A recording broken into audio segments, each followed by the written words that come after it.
en ligne. Bonjour tout le monde.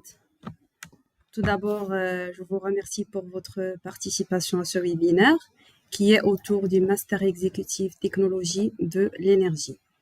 Bien entendu, peut-être qu'il y en a d'entre vous qui n'ont pas encore une idée claire sur l'Executive Education Sciences et Technologies.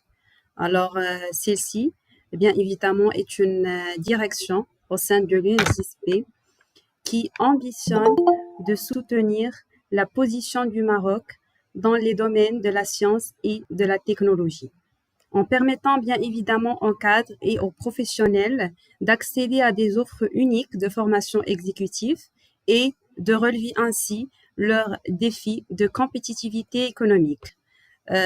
Nous avons des programmes qui sont vraiment diversifiés et personnalisables, axés sur plusieurs domaines, et elle couvre un large éventail de sujets et sont axés sur la résolution des problèmes.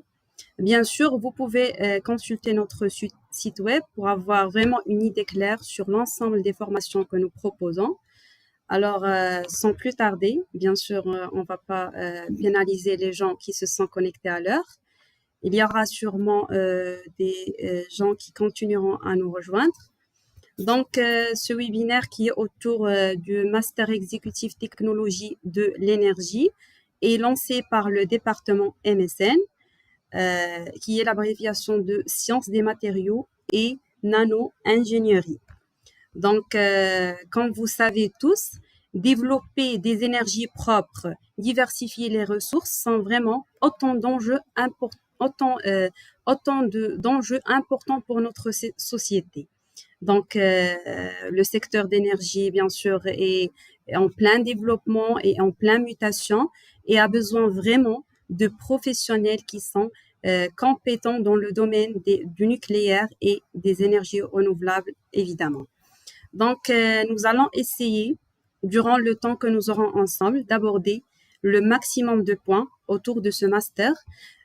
Vous pouvez bien évidemment à tout moment poser vos questions sur le chat, mais en tout cas, à la fin du webinaire, on aura une session réservée aux questions-réponses pour échanger avec vous les questions et les interrogations que vous voudrez éclaircir.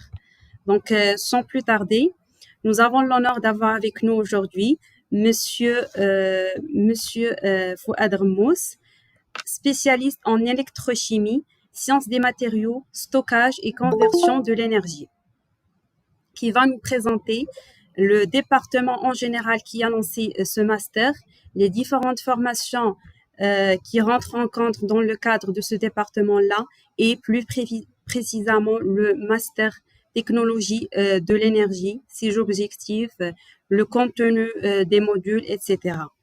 Donc, sans plus tarder, je cède maintenant la parole à Monsieur Fouad Rmous. Monsieur Fouad Rmous, bonjour. Bonjour, je vous remercie pour l'introduction et pour l'invitation. J'aurai le plaisir aujourd'hui de vous présenter la formation qui vous intéresse aujourd'hui sur l'énergie et proposée par le master MSN, Material Science Energy Engineering. Et ainsi, avant de présenter cette formation sur l'énergie, je vais présenter aussi les offres de formation exécutive du département, dans le département MSN, de manière générale, avant d'aller plus précisément sur le master énergie. Tout d'abord, un petit mot sur notre département MSN, donc un département qui a vocation recherche, entrepreneuriat et éducation. Donc, l'éducation qui nous intéresse aujourd'hui, donc c'est la formation continue ou la formation initiale. Le département qui est dirigé par Sim Skalani participe activement dans la formation au sein de l'UM6P. Comme je l'ai dit, en formation initiale, nous intervenons dans des masters dans les domaines des matériaux pour l'énergie, la corrosion de surface, les polymères et les composites, le phosphate et le développement durable. Pour les formations exécutives, et notamment c'est ce qui nous intéresse aujourd'hui, sur l'énergie et le stockage de l'énergie, mais aussi on intervient dans des masters sur l'économie circulaire, la gestion des déchets, sur les phénomènes de surface, la corrosion et les nanomatériaux. Le département MSN est composé de 40 professeurs, il héberge plus d'une centaine d'étudiants répartis sur les différents masters. et aussi des étudiants qui font leur thèse de doctorat au sein du département. Les axes de recherche sont répartis en 4 axes de recherche sur l'énergie, sur le développement durable, sur les polymères et les composites et sur les matériaux et les traitements de surface.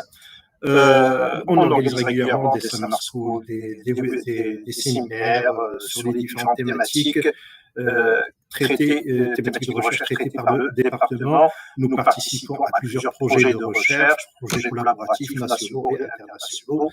Nous collaborons très étroitement avec le CP et pour répondre aux besoins de recherche et développement de l'OCP, mais on travaille aussi avec d'autres partenaires académiques, industriels, marocains et internationaux, avec qui nous avons noué des collaborations fructueuses et assez intenses. Alors, sans trop tarder, je vais maintenant exposer les formations exécutives au département MSN de l'UNCISP, qui ont pour mission, en fait, de soutenir et accompagner les entreprises, les établissements publics et privés dans la formation et le développement des compétences de leur cadre, pour suivre un peu l'évolution rapide du monde du tissu économique national et mondial. Donc, est une évolution rapide à laquelle il faut s'adapter rapidement, notamment par la formation continue du personnel technique, ingénieur, du personnel de recherche, notamment dans le domaine des sciences et de l'ingénierie des matériaux dédiés au secteur clé de l'industrie. Alors, quand je dis des secteurs clés de l'industrie, ça comprend évidemment le secteur de l'énergie, mais aussi d'autres secteurs que je vais aborder plus tard. Alors, pourquoi choisir nos formations? Nos formations sont dédiées à des secteurs de pointe, comme je l'ai dit, l'énergie bien sûr, pour répondre aux besoins de la transition énergétique, des matériaux biosourcés et durables pour répondre à la question environnementale et au développement dans le cadre d'une économie circulaire et durable, les polymères, les plastiques, le traitement des surfaces et la métallurgie. Alors, nos formations tiennent compte des derniers progrès techniques et scientifiques et des évolutions normatives qui sont très importantes et régulières. Nous sommes dans un monde qui bouge beaucoup, les normes changent beaucoup et nous évoluons avec. Donc, nous faisons évoluer notre contenu et notre offre de formation en fonction des dernières tendances, que ce soit au niveau de la science, au niveau du développement et de la recherche, et au niveau des normes aussi. Alors, j'ai dit évolution normative, réglementaire, économique, sociétale, donc pour répondre aux besoins de la société, et notamment en termes d'économie durable et circulaire. Notre contenu, d'une manière générale, est modulable. Nous suivons une pédagogie innovante, basée sur l'apprentissage par la pratique, le learning by doing, en mettant en place et à la disposition de nos candidats et de nos apprentis, nos laboratoires et nos moyens techniques qui seront ouverts à tous les participants. Et si vous avez l'occasion de visiter ici notre université et notre département, vous allez comprendre que nous avons des moyens assez conséquents et de pointe. Des formations qui s'appuient sur l'expertise du département et de ses partenaires, de ses professeurs, de ses chercheurs, une compétence mondialement reconnue. À qui s'adressent donc nos formations? Principalement à des ingénieurs titulaires d'un diplôme de master en sciences, physique, chimie, matériaux, physico-chimie, des cadres dirigeants, responsables d'unités techniques ou d'unités de production, des chefs de projet. Alors, pour les conditions d'admission, ce sont des conditions plutôt classiques. Il s'agit d'un master, donc il faut un bac plus 5 ou d'un diplôme équivalent d'une université ou d'une école d'ingénieurs, ou bien un bac plus 3 avec une expérience minimale de 3 années, une expérience professionnelle, je le dis. L'admission se fait sur dossier, bien sûr, parce qu'il faut répondre à un ensemble de critères pour respecter un certain besoin en acquis scientifique, pour pouvoir suivre une formation. Donc, on étudie d'abord le dossier, les compétences des candidats, des candidates, et ensuite un entretien individuel pour s'assurer de la motivation des candidats pour suivre nos formations. Alors, nous délivrons un diplôme de master exécutif en énergie, matériaux et ingénierie. Donc, en anglais, ça donne Executive Master in Energy, Materials and Engineering. Et nous avons ce master qui est divisé en 5 parcours. Ça veut dire en fait qu'on a 5 diplômes de master exécutif qui recouvrent le domaine d'énergie, du matériau et de l'ingénieur. Alors, ici, je vais en présenter 4 parcours qui vont commencer bientôt. Alors, il y a le premier parcours, c'est celui de la corrosion.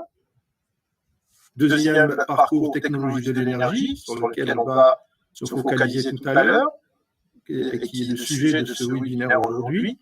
Le troisième parcours de master, c'est la métallurgie. Le quatrième, c'est les polymères et les plastiques. Alors, chaque master, ou chaque parcours de master, chaque master nécessite la validation de 3 modules majeurs. Donc, je vais présenter les modules majeurs de chaque master juste après. En plus de valider ces 3 modules majeurs, il va falloir valider 3 modules complémentaires à choisir parmi une liste de modules complémentaires que je vais présenter aussi dans une slide tout à l'heure. Et le master est terminé par un projet de fin d'études, PFE. Alors, la validation des 3 modules obligatoires ou majeurs, plus les 3 modules complémentaires et le projet de fin d'études, vous donne le diplôme de master exécutif de l'UM6P, le master Énergie, Materials and Engineering, avec le parcours sélectionné. Alors là, je vais parler de chaque parcours rapidement et les 3 composantes majeures de chacun de ces parcours. Je vais commencer par celui de la corrosion.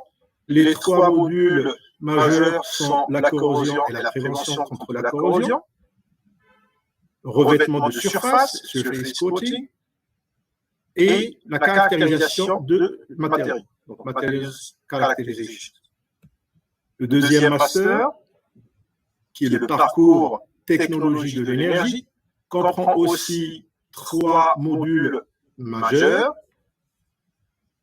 Le premier module majeur est sur les batteries et les supercondensateurs, donc il s'agit du stockage de l'énergie. Le deuxième, il s'agit de la transformation et la production de l'hydrogène. Quand je dis transformation ou utilisation de l'hydrogène, il s'agit bien comme source, comme vecteur d'énergie pour produire de l'électricité notamment. Et le troisième module est sur les énergies renouvelables. Alors, l'énergie renouvelable, solaire, éolienne, biomasse, ainsi de suite. Le troisième parcours de notre master est dédié à la métallurgie, composé aussi de 3 modules majeurs. Le premier est l'acier et les fentes. Le deuxième est sur l'élaboration et la métallurgie de l'acier. Et le dernier sur les méthodes de caractérisation et le contrôle de qualité des matériaux. Le dernier parcours de notre master est dédié aux polymères et plastiques, avec 3 composantes majeures. La première est sur le recyclage et la valorisation des plastiques. Le deuxième, le polymère appliqué à l'enrobage des engrais. Et le dernier, c'est des techniques de caractérisation dédiées au secteur des polymères et des plastiques. Alors, après avoir choisi les 3 modules majeurs sur un parcours, l'énergie ou la corrosion ou les polymères par exemple, pour compléter le master, il va falloir choisir 3 modules complémentaires. Alors, le choix se fait parmi la liste suivante. Donc, la liste des modules complémentaires est là. Premier est l'économie circulaire dans le secteur de l'énergie. Le deuxième, Managing Innovation, Introduction to Design Thinking and Prototyping. Electrical Mobility, Technology Transfer and Entrepreneurship. Critical Minerals and High-Tech Mineral Strategies. Hydrogen as an Energy Vector. And Recycling and Construction Materials. Donc, les modules, j'en profite pour dire un mot sur la langue qu'elle livrait les cours, différents modules. En fait, c'est français et anglais, ça dépend des intervenants et des cours. Donc, il y a des cours qui sont en français, des cours qui sont en anglais, mais il y a certains cours qui sont un peu certaines parties en français, certaines parties en anglais. Comme je l'ai dit, tout dépendra des intervenants. Alors, les candidats et candidates peuvent aussi choisir donc, dans les modules complémentaires, soit 3 modules ici, soit des modules parmi les 12 modules des différents parcours. Par exemple, quelqu'un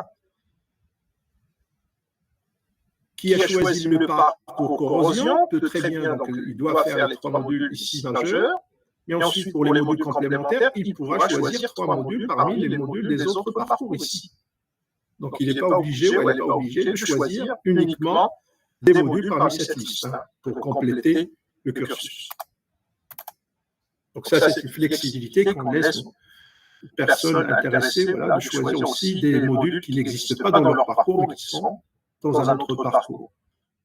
Alors ici, quelques informations logistiques et d'organisation sur nos différentes formations exécutives.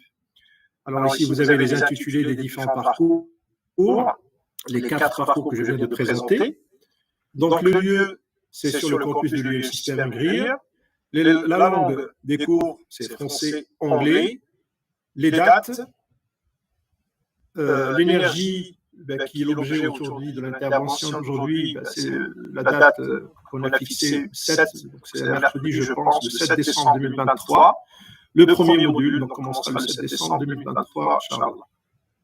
Les autres formations commenceront un peu plus tard, donc il y a des dates prévisionnelles, des périodes prévisionnelles, donc on pense pour la corrosion au mois de janvier, 2022, pardon, ici, donc il y a une erreur ici. C'est 2022, c'est pas 2023, c'est 2022. Alors les autres modules, ou plutôt les autres parcours, c'est mars 2023 et février 2023, ici, c'est 7 décembre 2022. Le format, c'est présentiel et hybride, parce que nous avons aussi des intervenants de l'étranger, donc qui vont pouvoir intervenir par des similaires sur certaines matières. Et dans ce cas-là, certaines présentations pourront être en hybride. Et bien sûr, on va privilégier le format présentiel. Le coût du master exécutif, c'est 70 000 dirhams, qui couvre les frais de la formation. Donc, je vais revenir sur ce que couvre le coût de la formation dans une slide tout à l'heure. La durée de la formation est 12 mois. Chaque module est délivré en 3 jours, approximativement 24 heures.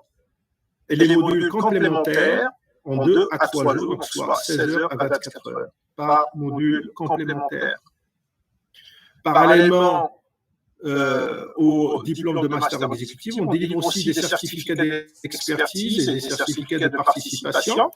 Donc le public concerné, c'est surtout les personnes qui, pour une raison ou une autre, ne sont pas intéressées par l'ensemble du contenu de la formation, ou bien ils ont une contrainte qui ne leur permet pas de participer à l'ensemble des modules. Donc si un candidat ou une candidate participe et valide 3 modules obligatoires d'un parcours, il pourra donc bénéficier d'un certificat d'expertise dans le parcours.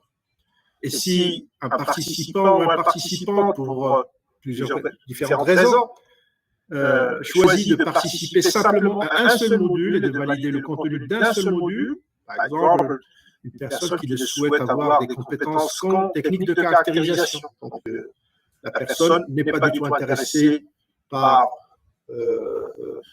d'autres compétences, il cherche vraiment à acquérir des compétences particulières, comme je l'ai dit, par exemple dans la caractérisation des matériaux, pourra très bien participer à un module, un seul module, et dans ce cas-là, bien sûr, cette personne n'aura pas le diplôme de master exécutif, mais pourra avoir un certificat de participation à ce module et qui atteste de l'expertise de cette personne dans les techniques qu'elle a appris lors de cette formation.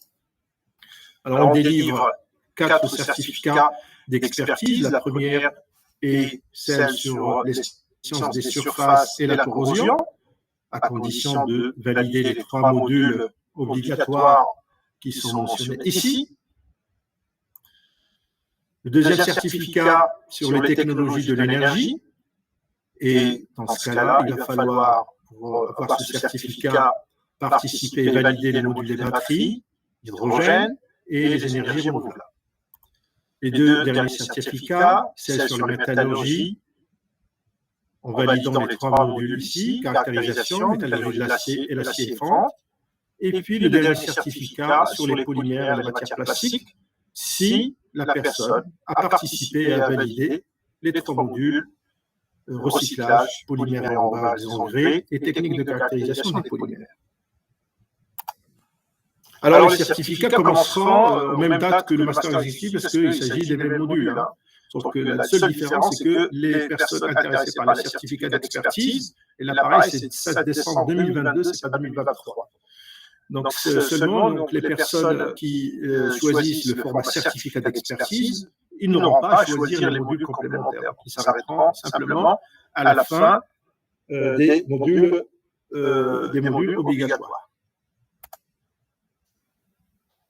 Alors, ce que couvrent les frais d'inscription, donc les 70 000, pardon, ici je n'ai pas précisé, pour les certificats d'expertise, c'est 30 000 dirhams, au lieu de 70 000 pour le master exécutif. Après, ce que couvrent ces frais d'inscription. Alors, les frais couvrent, bien sûr, les frais de formation, les séminaires, la documentation, tous les frais liés à la documentation, frais liés aux consommables, accès au laboratoire et utilisation des équipements des laboratoires, parce que dans chaque module obligatoire, il y a une partie de l'apprentissage qui va se faire au laboratoire, par le learning by doing, par la pratique, et on va devoir donc utiliser des équipements, des machines qui existent à l'UM6P au sein du département MSN. Alors, cette utilisation a un coût, nécessite un consommable, et donc les frais d'inscription, et un encadrement, bien sûr, un encadrement par des ingénieurs, par du personnel du département. Et donc, ce coût est pris en charge, donc, est compris en fait dans le coût qui sera payé par les candidats et les candidates au master ou au certificat d'expertise. Alors, les frais couvrent aussi le logement dans le campus, la restauration et les pauses café, et l'accès à l'infrastructure et aux loisirs présents sur le campus, donc les terrains de basket, de foot, la salle de sport, la piscine, tout ça. Donc, toute l'infrastructure présente ici au campus. Quand vous êtes en formation ici, vous avez accès pendant les jours de la formation.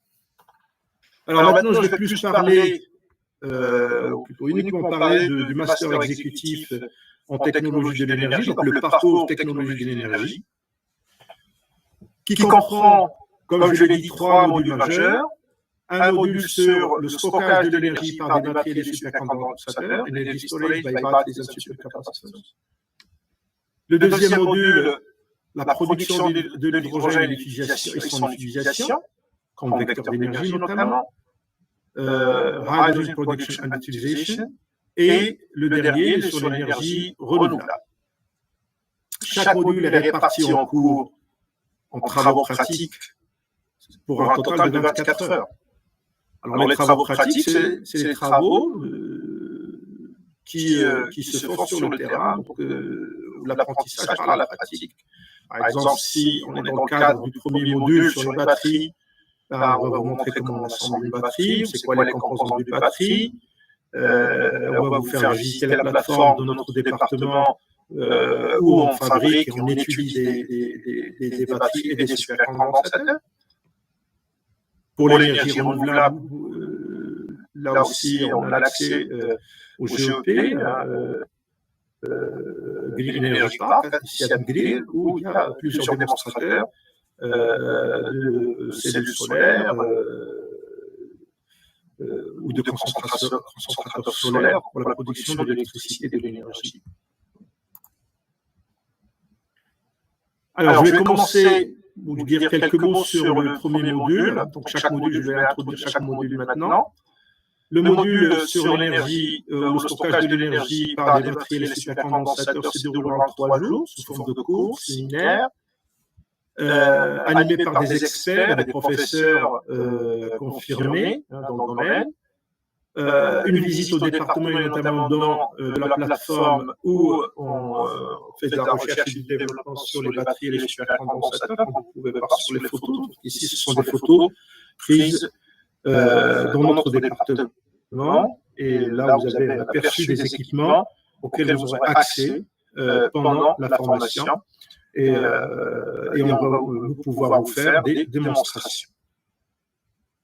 Alors, ce contenu de ce module sera principalement animé par moi-même, donc professeur ici à l'UM6P, docteur en électrochimie, habilité à diriger les recherches en électrochimie et stockage électrochimique et conversion d'énergie, donc x12. Mon collègue Mohamed Devi, professeur ici à l'UM6P, spécialiste dans les batteries lithium-ion et sodium-ion, et docteur Philippe Azaïs, docteur en matériaux et en stockage électrochimique de l'énergie. C'est le coordinateur d'un programme sur le stockage de l'énergie électrochimique au CEA Alten à Grenoble, en France. Donc, on sera les trois principaux intervenants dans ce module. Alors, comment est organisé le module? En 3 journées, avec une première journée dédiée à des cours sur les bases, sur les réactions électrochimiques, et comprendre ce que c'est un phénomène électrochimique, et comprendre en fait comment on peut produire de l'électricité ou stocker de l'électricité via des piles et des batteries. Un cours sur les différents types de batteries, les batteries primaires, les batteries secondaires, le principe, la composition, qu'est-ce qu'on va retrouver comme éléments chimiques à l'intérieur, comme matériaux, les avantages et les inconvénients de chaque technologie de batterie, et un cours sur la technologie des supercondensateurs, qui est un système aussi de stockage de l'électricité. 12e journée dédiée à des séminaires sur les différentes technologies du stockage de l'énergie par des moyens électrochimiques, donc différents types de batteries. Il y en a qui existent déjà sur le marché, il y en a qui sont en développement, c'est des batteries du futur, des batteries qui permettent un stockage encore amélioré par rapport au lithium-ion traditionnel, je veux dire. Et puis, on va parler aussi des applications de batteries par secteur. Et les secteurs, on va les diviser en 2 parties, les applications stationnaires et les applications pour le transport. On va aussi, donc, puisqu'il s'agit de quelque chose de plus en plus important, aborder le sujet des minéraux critiques utilisés dans les batteries, notamment les batteries lithium-ion, qui, dans leur composition, ont besoin de certains minéraux qui commencent à être critiques, comme le nickel, le cobalt, le graphite, le manganèse, le lithium, bien sûr. Donc, ces matériaux deviennent de plus en plus rares et de plus en plus chers, avec une contrainte sur la production et le développement de ces batteries. La 3e journée est dédiée donc à la partie pratique du contenu, et on aura l'occasion de visiter notre plateforme et faire quelques travaux, des démonstrations encadrées par le personnel du département MSN. 2e module sur l'hydrogène, sa production et utilisation. Donc, le module présente les différentes méthodes et moyens pour produire de l'hydrogène, son utilisation comme vecteur d'énergie. Le module est conçu pour comprendre l'ensemble de la chaîne de production et de valorisation de l'hydrogène et d'inculquer les bases nécessaires et comprendre les différents concepts de conversion pour produire et utiliser l'hydrogène issu de différentes sources, combustibles fossiles, biomasse, eau, par électrolyse. Alors là aussi, le module est composé en cours et travaux pratiques et sera dispensé par mon collègue Dibadji Toura, professeur ici à l'UM6P, spécialiste dans la production d'hydrogène et l'électrocatalyse, professeur Bergiot, professeur affilié à l'UM6P et professeur de l'EPFL à Lausanne, l'école polytechnique Lausanne, électrochimiste, spécialiste dans le système de conversion électrochimique et notamment le système à hydrogène, professeur Abdelkader Oudzoulit, spécialiste dans les procédés énergétiques et le stockage et la conversion de l'énergie, et moi-même, spécialiste en électrochimie, stockage et conversion de l'énergie. Donc, quand on parle de l'hydrogène, son utilisation et sa production, alors, sa production peut être de différentes sources, son utilisation aussi peut impliquer plusieurs processus ou plusieurs types d'applications qui sont résumés ici. On peut préparer à partir de l'hydrogène des carburants alternatifs, le méthanol par exemple, ainsi de suite. On peut préparer le transformer en ammoniac, en le combinant avec de l'azote. Donc ça, ce sont plusieurs moyens de valorisation de l'hydrogène, et aussi pour la production, il y a la production par électrolyse, la biomasse. Il s'agit aussi de produire de l'hydrogène vert en utilisant des énergies propres, notamment des énergies renouvelables ici. Donc on va aborder toutes ces problématiques, tous ces sujets autour de l'hydrogène. Et ça, dans un cours qui est composé de 3 parties. La première, comme je viens de le dire, sur les différentes méthodes de production de l'hydrogène. La deuxième, sur la production de l'hydrogène par électrolyse de l'eau. Et la troisième, c'est l'utilisation de l'hydrogène comme vecteur d'énergie dans les piles à combustible.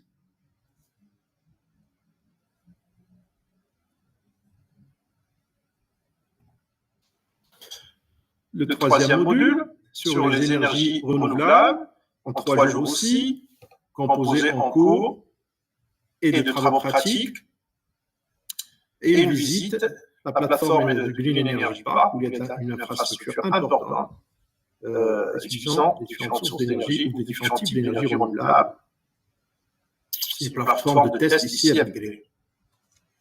Alors, le cours sera dispensé par mon collègue Mohamed Mahra, spécialiste, professeur UM6P, spécialiste en énergie solaire, PV photovoltaïque, et en matériaux et surface des matériaux. Professeur Fadlan Zeli, procédés énergétiques et stockage et conversion de l'énergie, docteur Salah Ahmed de la CIMACE, spécialiste en énergie solaire, et mon collègue Siyar Samad Safrai, professeur, ici à l'UM6P, spécialiste en énergie solaire, stockage et conversion de l'énergie.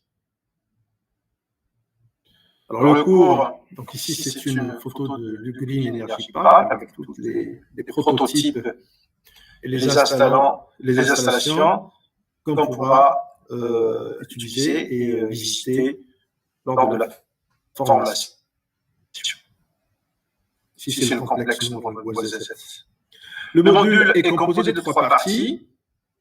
La première partie sur le jugement solaire, sa mesure et sa quantification, le solaire photovoltaïque, les matériaux utilisés dans les cellules, et puis comment on prépare des cellules jusqu'au système photovoltaïque et leur application.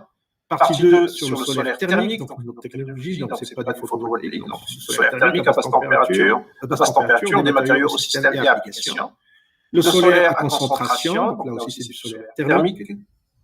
La partie 3 sur l'énergie éolienne, le gisement, notamment qu'on va ici, et sa quantification et sa conversion pour en faire de l'électricité, l'utiliser comme source d'énergie. Et puis, la visite du Green Energy Park, on aura l'occasion de visualiser les différentes technologies et échanger sur ces technologies, leurs avantages, leurs limites et plein d'autres aspects liés à ces technologies. Alors, la formation exécutive, ou le master exécutif, se terminera par le projet de fin d'études, qui va conclure en fait la période d'apprentissage, après avoir validé les modules. L'objectif, évidemment, d'un projet de fin d'études, qui fait partie intégrante du master, c'est d'apporter aux candidats un apprentissage avec une forte valeur ajoutée, ciblé sur un domaine d'expertise. Le PFE est basé sur l'auto-apprentissage et l'apprentissage par la pratique, parce que vous pourrez être amené à réaliser des travaux, des études de terrain, dans un laboratoire, dans un département, dans une entreprise, face à une problématique ou un sujet précis, où que le candidat est appelé à apporter des réponses, des solutions, mettre en place une méthodologie, une démarche, réaliser des tests, des analyses, etc. Le PFE est bien sûr mené par le candidat lui-même, mais qui sera coaché, accompagné, guidé par notre équipe d'experts, les professeurs, les docteurs, les chercheurs de l'IMCP et de notre écosystème et nos partenaires. Le déroulement du PFE, on commence par choisir et identifier les sujets du PFE. Alors, les sujets peuvent être proposés par l'équipe d'experts du master, qui propose une liste de sujets en lien avec les thématiques de master exécutif, sur les matériaux, les surfaces, la corrosion, l'énergie, les polymères, comme je l'ai dit. Ou bien, alternativement, les candidats peuvent eux-mêmes développer et proposer leur propre sujet sur une problématique bien identifiée qui répond à un besoin particulier, par exemple, de leur entreprise. Un candidat peut très bien venir avec un sujet sur les matériaux, sur l'énergie, sur l'hydrogène, en tout cas sur une thématique liée au master, et qui va la traiter durant son PFE pour à la fois faire son PFE, mais aussi pour répondre à un besoin identifié dans son entreprise. Donc, c'est tout à fait possible. Donc, on peut accepter aussi que les sujets soient proposés par les candidats eux-mêmes, à condition, bien sûr, qu'ils répondent aux objectifs pédagogiques du master. Donc, on ne peut pas non plus accepter des sujets qui n'ont rien à voir, aucun lien avec les thématiques du master. Les PFE sont conclus par un rapport qui résume les résultats du PFE, qui explique aussi les résultats du PFE, et puis une présentation devant un jury composé d'experts et d'intervenants du master.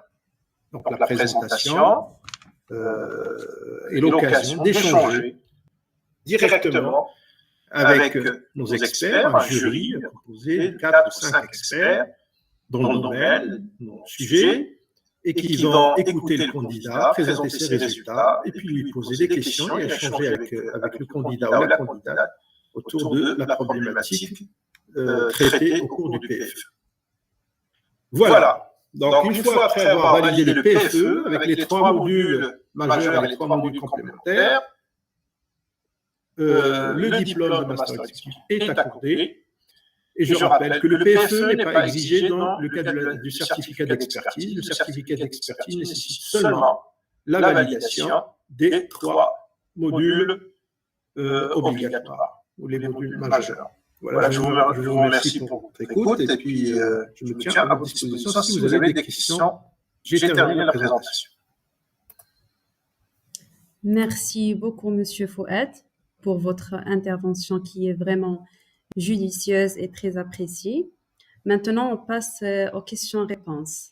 Si vous avez des questions, chers participants, n'hésitez pas à poser vos questions. Nous sommes là pour répondre à l'ensemble de vos questions, à l'ensemble de vos interrogations autour de ce master, plus précisément le master technologie de l'énergie.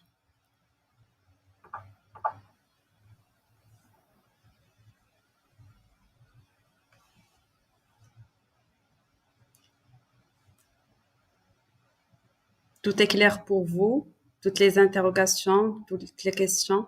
Donc, moi-même, j'ai quelques questions complémentaires, si vous me le permettez, Monsieur Fouad. Comme vous avez déjà mentionné, il y aura 3 modules majeurs et 3 modules complémentaires dans le cadre du master technologie de l'énergie. S'il vous plaît, est-ce qu'il y aura des évaluations à la fin de chaque module ou bien des projets à rendre ou quoi exactement? Alors, chaque module commence par une évaluation, commence déjà par une évaluation pour estimer le niveau de connaissance des candidats et des candidates sur le contenu du module. Donc, on leur donne une fiche avec des questions. où ils doivent répondre donc, juste avant la formation. Et à la fin du module, on leur donne la même fiche avec le même questionnaire et les candidats et candidates doivent répondre une deuxième fois pour évaluer et estimer leur évolution au cours de la formation.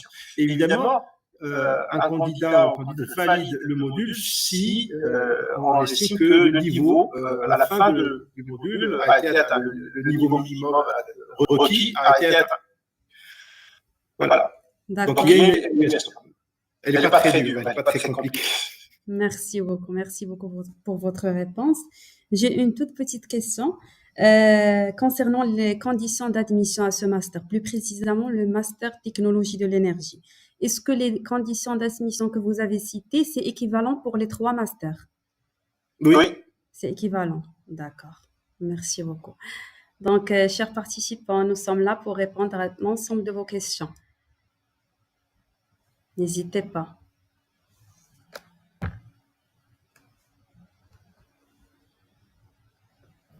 Donc, je pense que tout est clair pour vous. Alors, n'hésitez pas à revenir vers nous si jamais vous avez d'autres questions. Vous disposez déjà de notre adresse mail, de notre page LinkedIn. Nous sommes toujours à votre disposition. Et pour clôturer, je vous dis merci d'avoir assisté à ce webinaire jusqu'à la fin. J'espère que ça a été très enrichissant et très intéressant pour vous. Je remercie également Monsieur Fouad pour la qualité des informations que vous avez partagées avec nous, pour votre partage qui est vraiment riche. Et je tiens à vous informer que ce webinaire va être publié sur notre page YouTube et ainsi sur notre page LinkedIn. Comme ça, pour ceux qui ont raté une partie ou la totalité du webinaire peuvent le consulter par la suite. Donc, c'est bon. Merci beaucoup à chers participants. Merci beaucoup, Monsieur Fouad Rmous. Et à très bientôt. Merci beaucoup. Au revoir. Merci beaucoup. Au revoir.